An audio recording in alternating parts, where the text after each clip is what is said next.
Assalamualaikum warahmatullahi wabarakatuh. Nami kula Arina Muhima saking kelas 12 TP kalih. Kula ajeng maosake geguritan kang judule Tresno.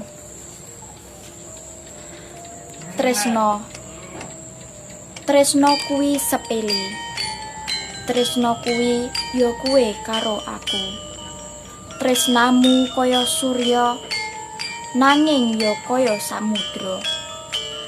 Tresnamu bisa nekakake mega nanging saiki tresnamu kaya dahana.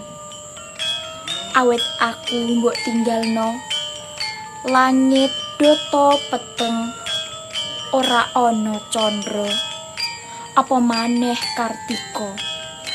Atiku kaya bawana sing lemahe nelo-nelo.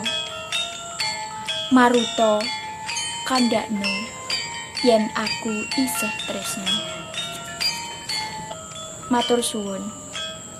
Wassalamualaikum warahmatullahi wabarakatuh.